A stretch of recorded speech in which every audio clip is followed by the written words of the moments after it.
Ahead on the Bleav in Steelers show, it is draft week. The NFL draft is this Thursday. We'll get you caught up on everything you need to know with the 2023 draft. The Steelers with 3 picks in the top 49. Welcome into the Bleav in Steelers show. I'm Mark Bergin, joined as always by Pittsburgh Steelers scout and 2-time Super Bowl champion Ike Taylor. IT, right off the top, though, the wrath of Khan continues. Steelers trading for wide receiver Allen Robinson. Ike, I'm on record saying this. I think the Steelers absolutely fleeced the Rams in this deal. I love this deal for Pittsburgh. What say you, Ike Taylor? The news, Allen Robinson, a new Pittsburgh Steeler. Get a 7th pick, get a good player, then get a couple of picks down the line and give the LA Rams a 7th pick. Omar been working number magic. You know, he's from Louisiana. He's been doing his he's been saucing. He's been doing this Cajun sauce, you know, in that gumbo pot when it comes down to being a general manager right now. Omar, I told him, I just saw Omar. I said, oh, you doing your damn thing, baby. I ain't never seen this coming. Maybe next year I probably would have saw it coming. You like stepping over the line and really understanding and acting like a GM. You really supposed to be a GM because you making them with GM moves. But getting Allen Robinson, man, I didn't know Allen Robinson, Mark, was that huge of a human at that wide receiver position. You know, he's 6'3.5", legit, 220 and some change. So when I saw him, I was like, oh, okay. This dude here gonna help us big time. So we all was excited. They say Allen Robinson is a pro's pro. He's a man, low maintenance. That's exactly what we need. So he on board. He's a part of the family. And I'm just excited to see what he's going to do throughout the season. But yeah, Mark, getting back to I mean, it's Omar Khan. We might as well call him okay, because everything he's been doing has been okay, if you want to nickname him. So that's what I'm going to call Omar Khan, Mr. Okay, because you're pretty much okay with everything you're doing, especially with your moves that you're making as a GM. Allen Robinson, you know, the work pretty much speaks for himself, you know. Just a cool, like I say, low maintenance guy. When you got a guy who's low maintenance, who's productive as well, that's always good for the team. So just another weapon for Kenny Pickett, man. Kenny gonna have nothing but weapons, man. Yeah, 29 years old. He'll get back into the swing of things, Ike. And you're making the Rams pay for most of his salary for 2023. The Steelers are only paying for 33 cents on the dollar. The Steelers will pay $5 million of Robinson's salary. The Rams picking up the remaining $10.25 million. And I got to give credit to the Bleav Network, Jake Ellenbogen. He does the LA Rams show. The Rams are paying contracts to players, $74 million for players not on their roster. So the Rams have had a little bit of a fire sale. I'll say it, a fire sale outright after winning the Super Bowl, because you got Matt Stafford, Cooper Kupp, Aaron Donald on that team. They're now looking to move into a new transition. The dinner bill's finally due for the Rams. But from the Steelers standpoint, I look at it from, okay, you get a 29-year-old, an established veteran who's played at a Pro Bowl level. You pair him with Diontae Johnson, who's a different style of receiver. And it's almost like when we talk about receivers in this league, we talk about the different styles, the different kinds of cars you can have. I think Allen Robinson, you get into the mix and you get more receiving depth to pair him with Diontae, to pair him with George Pickens. It doesn't put too much of the onus and burden on Calvin Austin III, who didn't play at all in 2022 due to injury. So you're bringing an established veteran, because Diontae Johnson, I've said this last year, was like the elder statesman. Diontae is only 27 years old. He'll be 27 this year. So you bring in another established veteran who's played at a high level. And one other thought I had too, Ike. Who's Allen Robinson had at quarterback throwing to him? Now he'll finally have a legitimate quarterback in Kenny Pickett. I can't wait to see what he can do in a Steelers uniform. Yeah, you look at AR, you look at the weapons Kenny Pickett have. You know, if you want to just describe it or use an analogy, Mark, you got, you know, Diontae Johnson, he the Porsche of the wide receiver group. You got GP, he's more like the 101 Aston Martin, James Bond edition of the group. And then you got Allen Robinson. He's the big boy Sunday Rolls-Royce Phantom of the group. And what do you know? We play football on Sundays. Usually if you got a Rolls-Royce, you bring your Rolls-Royce out on Sundays. So Kenny has a variety of weapons on the perimeter between AR, Deontay, and a guy George Pickens, who we call Alien on our show at the wide receiver position. So, I mean, Kenny moving on to his second year mark, man, it's going to be a lot of fun for Kenny. I don't think Kenny never had this much weapons, even though he had, you know, Addison, who left and went to USC, you know, the wide receiver war kid coming out in the draft as well. But now we talking about right now ready.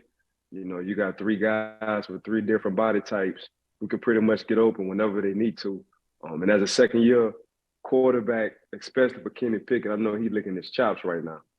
Yeah, I filling in for OBJ last year. That was kind of the role Allen Robinson tried to play, but the Rams' title defense was just like, okay, here's what happened. Jalen Ramsey is no longer a Ram now. He had a good season, but Bobby Wagner's no longer there. Leonard Floyd, Andrew Whitworth, the left tackle, Matt Stafford got hurt. So I look at the lack of production that Robinson's had the last 2 seasons, and it's like, is that really his fault? And then in his final season in Chicago, the Bears just decided to stop throwing him the football, which makes no sense to me. So I'm excited to see what he can do in a Steelers uniform. Now, what the Steelers are going to need to figure out is in 2024, he would be owed $10 million. Is that level of production there back at a Pro Bowl level? Do you want to pay that premium for $10 million in a season? Or do you want to just roll with Deontay Johnson, George Pickens and company and say, hey, we have an out here in 2024. It's a great problem to have, because if he performs at a high level, that $10 million might be a sweet discount for Pittsburgh. So I love this move for a lot of different reasons, but beyond 2023, we'll see how he performs this upcoming season to figure out, okay, is he going to be in Pittsburgh long-term, or is he going to try to get another contract elsewhere? Because that's what he's working towards at this point in his career at the age of 29. Yeah, I think AR, the kind of guy AR is, he knows if he stays healthy, it's just going to be the level of production, Mark. And sitting at $10 million for a guy who's a former Pro Bowler in AR for 2024, that's a steal. So if he becomes healthy, we have 3 receivers that go for 1,000 yards apiece. AR would be cool.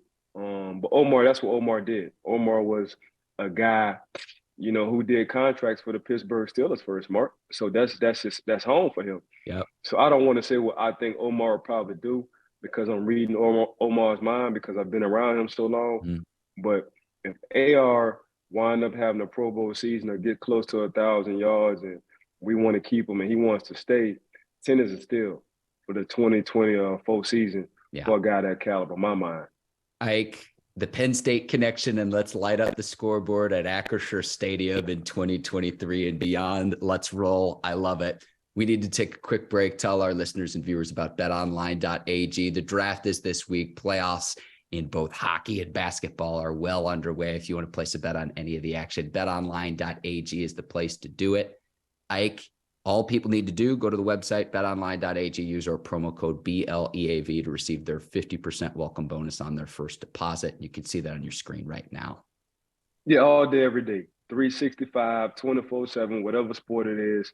Make sure y'all go to betonline.ag.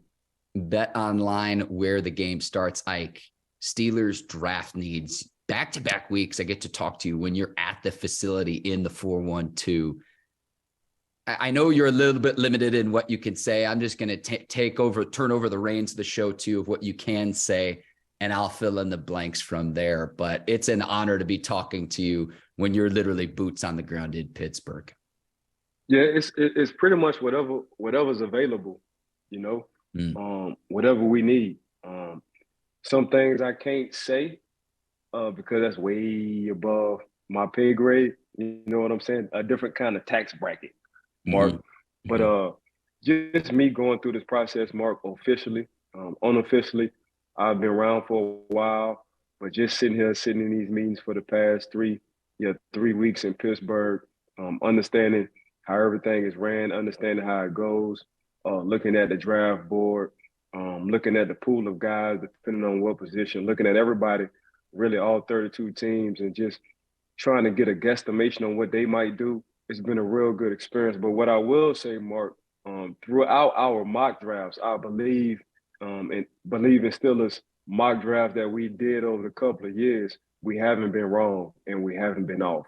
Yeah. So whatever we doing, let's keep that going with these mock drafts, because the way now that I'm sitting in here and I'm looking at the way we talk about these mock drafts on who possibly can go where, we ain't been too far off, Mark. I will say that.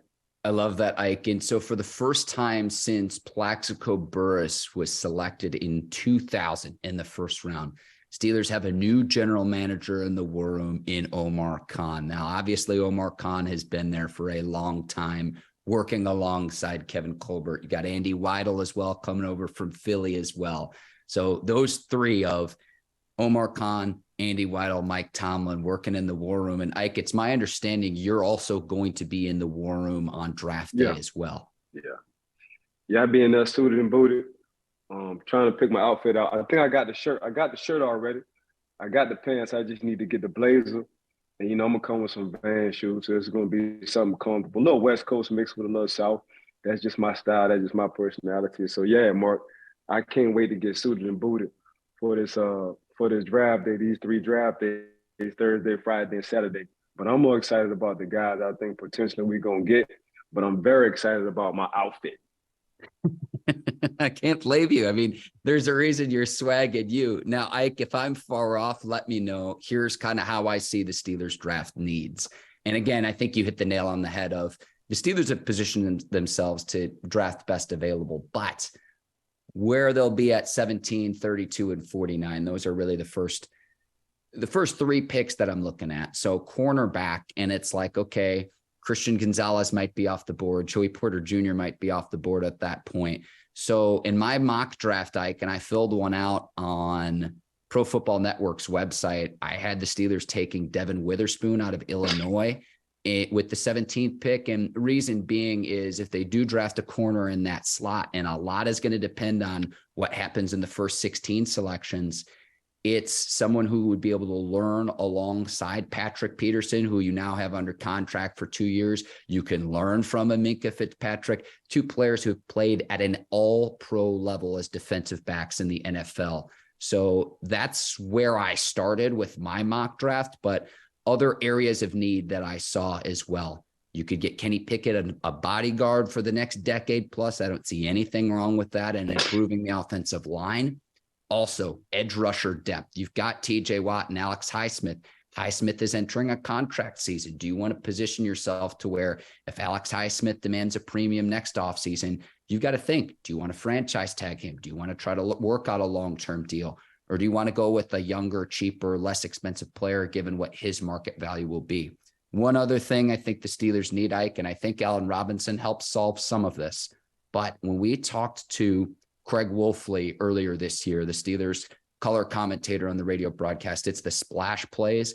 How can we have an explosive offense in the 2023 season and beyond with Kenny Pickett and company? Those 20-plus yard plays. Are there playmakers available, whether it's a receiver, a tight end, another running back that you can get into the mix that can help the explosive plays on offense? I think upgrading your offensive line will go a long way in doing that. But those, to me, are what draft needs that the Steelers have that I've identified, at least from my 2 eyes.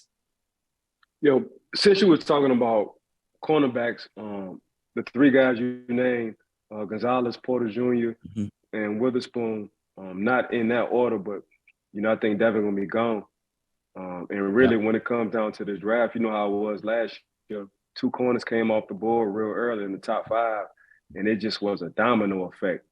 So that could possibly happen in the first round again this year. You get you a few corners, really any position. Whatever position have 2 back-to-back, or 1 out there, 1 another, man, that's usually a domino effect. Everybody gets scared, and they just start picking them out, regardless on where they was at on their draft board. So time will tell with that.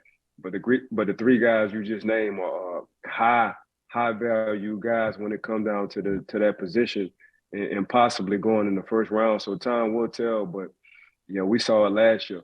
Usually it's quarterbacks usually get off the board fast, but last year it was pretty much out of the top 10. There was a lot more defensive guys than offensive guys.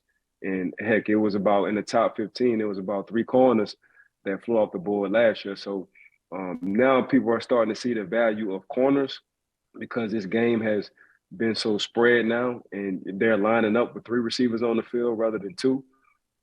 They taking a tight end off and putting a slot receiver in there more and more each formation, more and more each down. So guess what you need? And your third corner, your first and your second corner got to be real good corners. Your first corner got to be a dog.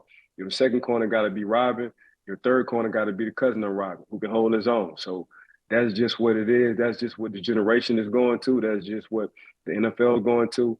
They're lining 3 receivers on the field, and they say, man, we're gonna pick on the weakest cornerback, and that's exactly what they're doing. So the value of cornerbacks nowadays, Mark, is getting real high. Yes, yes. I think you could say the same thing about the offensive tackles in this draft too. And let me backsell again. When we talked to Lee Steinberg, he was talking about the drop off of a team's starting left tackle compared to the backup. So you obviously want a stud, but there's a huge drop off if there's an injury to your starting left tackle to then either move over your starting right tackle to the other side or go to the backup. And so I think the same thing could happen with Peter Skoronski out of Northwestern, Paris Johnson Jr. out of Ohio State, Darnell Wright, Tennessee, Anton Harrison, Oklahoma, Broderick Jones, Georgia. I mean, there's several others, but I think that domino effect that you mentioned with the corners could also potentially happen with offensive tackles here in the first round come Thursday. So, Mark, I'm not going to disagree with you on that one, but what I will say, Mark, is on the backside, you always got to have a foundation when it comes down to left tackle. But usually you can always put a tight end, or you can put the running back if you're going to go in the shotgun formation to have him chip to help the left tackle. Nowadays, and this is just my personal opinion, your right tackle got to be just as good as your left tackle, because now the TJ Watts now are lining up on the left side, which is the right side for the opposing team's offense. So when you do that, you got to have a dog on the right side, because usually your quarterbacks are right-handed, and when they see something just coming down the pipeline every time, it's not a good feel. So nowadays, I think the tables have turned, and I will always say this position, the left tackle and the right tackle position, should be valued high. But I think now more than ever, guys and teams are starting to understand that, man, my right tackle got to be just as good as my left tackle, because nowadays they're putting their best pass rusher, edge rusher on the left side, which is the right side of the formation of the offense. So you got to be solid at 2 tackles. It can't be, look, we just going to take the blind side out of them. Nah, nowadays, man, these defensive coordinators, they doing games, they doing twists, and your right tackle got to be just as good as your left. The Steelers certainly do that with TJ Watt. I'm going to be very cognizant when I'm watching football in 2023, when we're talking about the best edge rushers in the game, Micah Parsons, the Bosa brothers. I know Myles Garrett lines up over left tackles, but to see where the best edge rushers in the league line up, and sometimes teams will move him around. Minka for a lot, when he rush, he lines up. Not Minka. Yeah, Micah Parsons, when he lines up, he lines up on the left side, which is the right side. He do a lot of damage. I mean, he going to do a lot of damage anywhere he go on that defense. But for the most part, if you just look at the percentages, he lines up on the left side of that defense when he wants to rush. That's 12 years of NFL experience right there, where you're watching at a deeper level than what you might see on a TV broadcast. So, Ike, let me rip through the rest of my mock draft and we'll get you out of here, because I know you've got scouting meetings. So with the 32nd pick, going to upgrade the defensive line, build the interior and the foundation, the front 7. I'm going to go with Brian Brzee out of Clemson, get some more depth for Cam Hayward, Larry Ogunjobi and company up front. If he's there at 32, I'd love to see that, because I love Cameron Hayward, Ike, but let's keep him fresh at the age of 34. Let's keep Larry Ogunjobi, who was playing hurt last season, still playing at a very high level. Let's keep those guys fresh and help build the foundation for the next 5 to 10 years up front. Yeah, that's a good thing about having young guys. When you have a young guy, especially at that nose tackle position, you got a guy a big body guy. We call them dump truck guys. You got a dump truck body kind of guy who can move and hold a point. Man, when you got Larry and when you got Cam just sitting on the outside, them 2 guys, they're able to do whatever they need to do. And we talking about a future Hall of Famer in Cam as soon as he hang up the cleat. So Cam gonna be Cam, and what I mean by that, he's probably the most underrated defensive lineman in the game from a fan perspective. But if you ask anybody who played football against him, they say he's hell. And that's the reason why he's going to the Hall of Fame, and he can play any position on that defensive line. You give him some help, like you said, even though he's 33, he's just as successful as anybody younger than him or older than him. Consistent. That's just Cam. That's the way his body is. That's the way he moves. That's the way he works. So Coach T do a good job of, making sure Cam is fresh. What people don't understand about Cam is his football IQ. He got a high football IQ. So the moves that he make, the plays that he make, it's because he already know what you're trying to do to him. So, but you get him a young, fresh body, take a lot of the load off of him. You can only imagine the year Cam would have if he have a fresh body sitting in that middle when it comes down to that defense, Mark.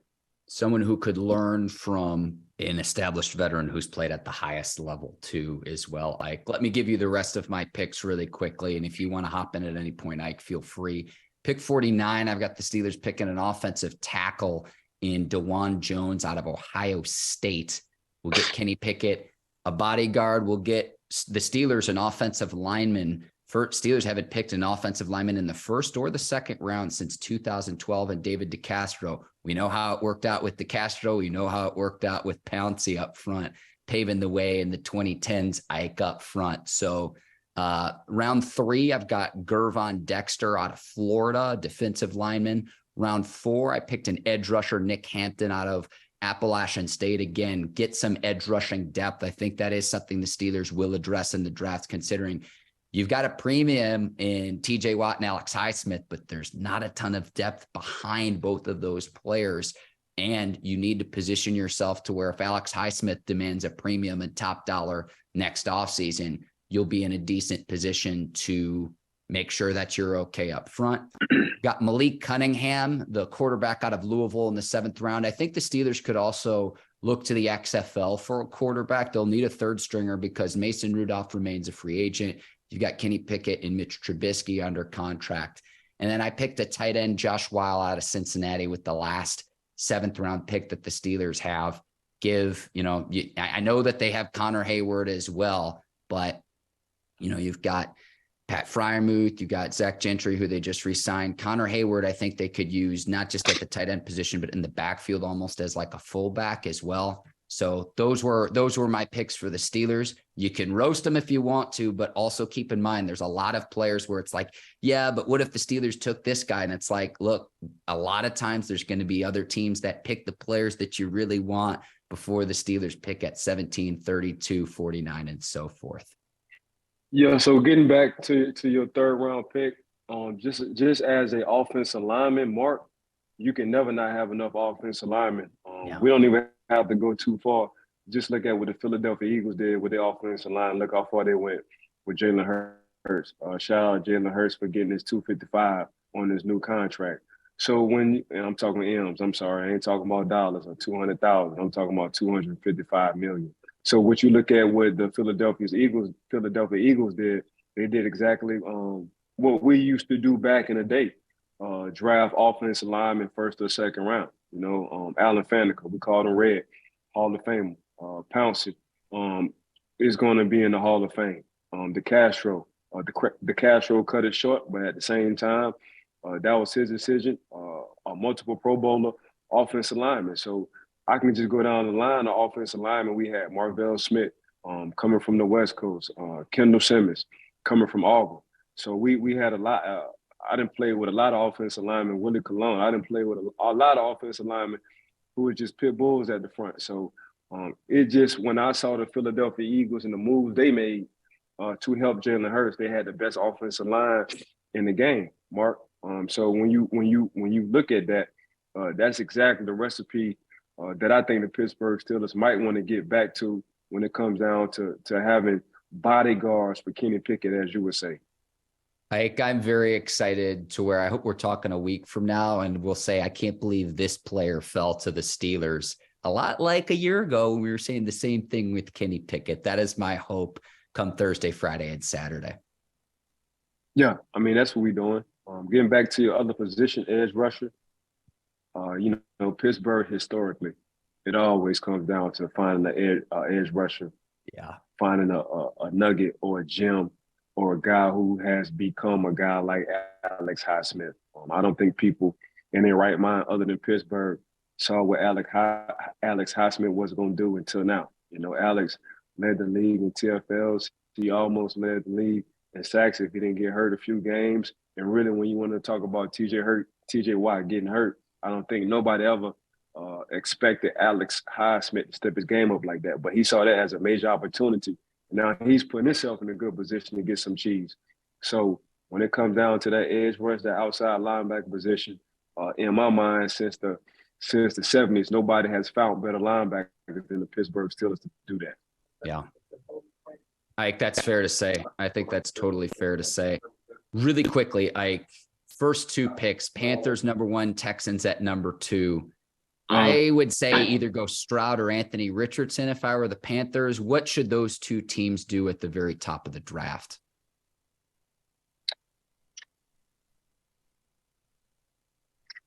I like AR. I think AR got the no ceiling clause in what he can do. I think AR is the best athlete / quarterback. And this is how I look at quarterbacks. When you got quarterbacks who are in major top Power 5 colleges, who they throwing to? Is the offensive line going high in the draft? Is their running backs going high in the draft? Is their receivers going high in the draft? Okay, name one Anthony Richardson receiver that you think that's going to go first or second round. Name one offensive lineman from Florida that you think that's going to go first or second round. Name one running back in the backfield from Florida with Anthony Richardson that you think that's going to go first round. So if you can't name them, that's showing the value and how good this kid is. I was already high on him. We talked about him at least a month and a half ago, and I always been high on AR because I saw what he did. He's done more with less.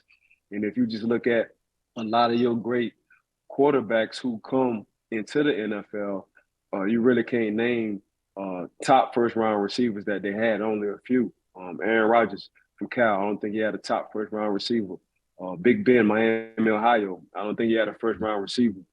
Joe Flacco coming from the East Coast, I don't think he had a first-round receiver. So when you look at these guys and you're evaluating these guys, you're like, okay, if I do get these guys weapons, I can only imagine. So the Brett Favres, the John Elways, just look at these guys who in the Hall of Fame didn't have these luxuries that a lot of these Power 5 quarterbacks have when it comes down to the perimeter guys. So that's why I value AR so much, because he's done a lot with little. Like, he's done more with little, and that's why I had him as my top quarterback. Other teams might look at it differently. I'm just saying, when we played guys, Eli Manning, and Eli was a TB12 go-getter. And when you look at TB12, Tom Brady, who did he have to throw to in college? That was a first or second round receiver. So that's when I look at the quarterback position, that's exactly how I value my quarterbacks. Now, when it gets to the league and you give them guys to throw to, it's like, man, I told you so. So just athletically, AR go with the right coach, go with the right situation. They're gonna take off. Obviously, he's gonna be around better receivers that he had. And this is no knock to nobody at Florida than Florida. So when you give him that kind of recipe and you give him a coach that know what to do with his athleticism, Mark, that's why I say there is no ceiling for AR. And that's why I think he's the best at that position in the draft. So if he were to go one, which it's looking like it's going to be Bryce Young, who is the heavy favorite out of Alabama, what do you think the Texans should draft Richardson at 2 then? I'm going for AR. If I was in that position, if I was the GM, I'm taking AR. I'm taking AR. And I know you're saying this too. Like, you're not saying this to get clicks. We've been doing this now for several years, and I always just sit back and listen. I'm getting a glimpse into your brain about how all this works. And I think about the development. You tell me all the time about how quarterbacks need to force defenses play 11 on 11. And when the Panthers had a quarterback 6'3", 6'4" out of the SEC several years back in Cam Newton, I'd say it worked out for them. Here's the thing too, and this might not be popular to say, but if Richardson were to get drafted early on, he's the type of quarterback where, yes, you want to see him on the field as soon as possible and the rookie contract and all of that. But if he goes to a system where he can learn from an established veteran who's played at a high level, and then come in once he's ready, once he's familiar with the playbook, once he's learned underneath. That's not a popular or flashy decision to make, Ike, but I've seen that recipe work out for so many quarterbacks in the NFL. And to me, it's not really about the 2023 season for whichever team drafts Richardson. It's about his development and what it leads to in 2024 and beyond. Yeah, so my thoughts on these quarterbacks coming out, Mark, is 7-on-7 is so huge. They got tens of thousands of snaps and reps at throwing the ball to receivers. Back in the day, them guys had to work, or they didn't have the luxury of these 7-on-7 marks. These young kids, they getting reps after reps. So they're able to read cover 2, cover 1, cover 4. In high school, really, they starting off in middle school, then high school, then college. So the reps are so far and beyond with this generation. I don't see any reason for him to sit. If I'm looking at it, they didn't sit. Well, Eli had to wait it out, but Peyton Manning didn't sit. 7 had to wait it out. He came off a default. But nowadays, I don't think you need to sit. Joe Cool didn't sit in Cincinnati. He didn't sit at all. You already saw it. So when you see somebody special, you go out on just take your losses, and your losses might be a couple of games. If we got 6 games in the front of the season and we win 3, hell, we're above schedule. That's how I look at it. So if we go 3-3, man, we're above schedule. How I'm looking at it with DeMarco Ryan sitting at the head coach position, one thing I know, his defense is going to be on point. Oh, yeah. And he's going to have some kind of a run game just coming from Kyle Shanahan and that tree.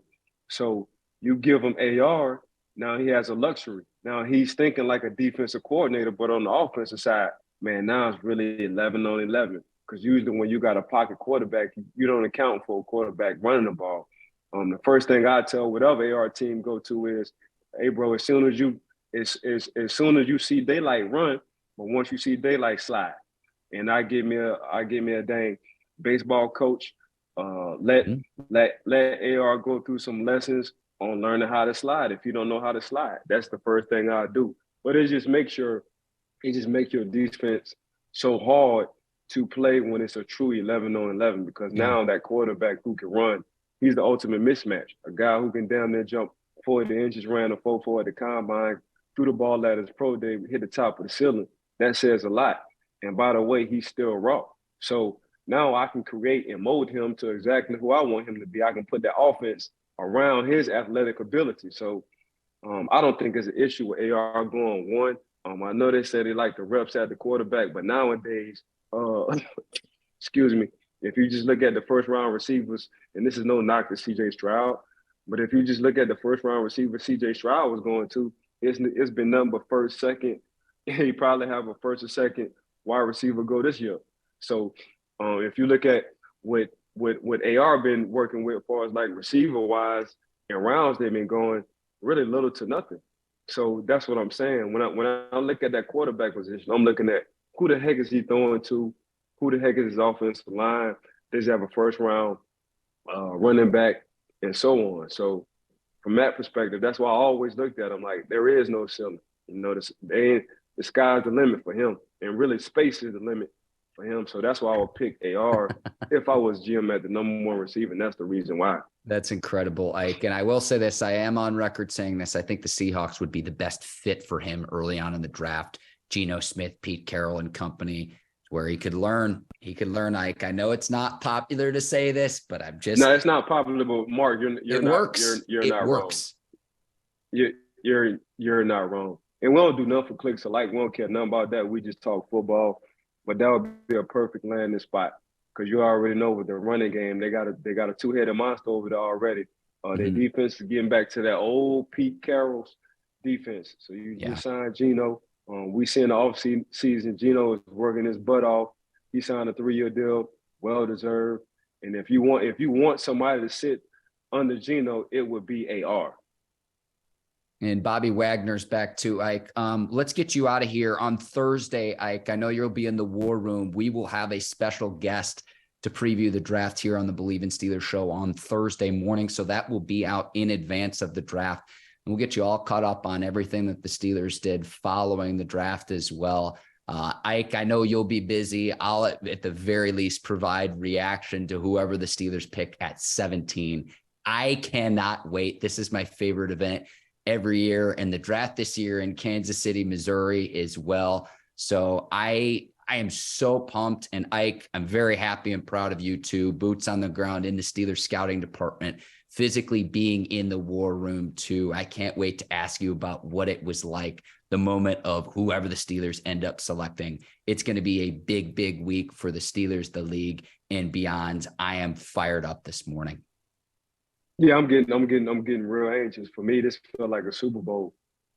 Thursday can't come quick enough, you know. So it's a real good experience. It's really everything I done dreamed about, everything I thought scouting could be is that plus more. The process, I love the process. So we've talked about this for about 3.5 years on our show. I'm actually sitting in the war room, Mark, being a part of this organization, being in the game, but not being in the game, if you understand what I'm saying. Mm-hmm. So just truly blessed, to be honest with you, Mark, just truly blessed. I thought I would want to go a different route. Obviously, the good man had another plan for me, so I just had to sit back and just take it from him. And his plan always worked. You know, we always got goals and things we wanted to do, but the good man always have other thoughts on other chapters or other stories, and you just got to sit back and take it and acknowledge it. So this is exactly what I'm doing. So everything working out good. We talked about this. We talked about the show. You have your goals and what you want to do. We're not far-fetched from hitting them goals as a duo. So it's just timing is everything. Our time will come when it comes down to these podcasts. Don't even trip. We ain't doing nothing but building blocks, depositing money in the bank, and that's just continually getting better on these shows and giving nothing but insight. So I want to thank BetOnline.ag for sponsoring our show. Y'all been with us since day one. I want to thank Brinks TV, of course, for making us look good on this podcast. Got to thank Bleav in Steelers podcast for giving us the opportunity again. I want to thank everybody for tuning in. Make sure y'all give us a 5-star rating. Tuning in, all our fans and viewers for tuning in to Mark and I. Got to give a shout out to my little bro Mark for just rocking with me since day one. It became a I don't know you to a friendship to a brotherhood. That's just what we're doing. So I want to thank everybody for tuning in with us, and I'll let Mark close it up. All right, Taylor, I'm Mark Bergin. Thanks so much for watching the Bleav in Steelers show. We will leave our social media handles in the notes. A lot of content this week. Enjoy the draft. We'll see you later this week. Until then, take care and so long, everybody. Peace.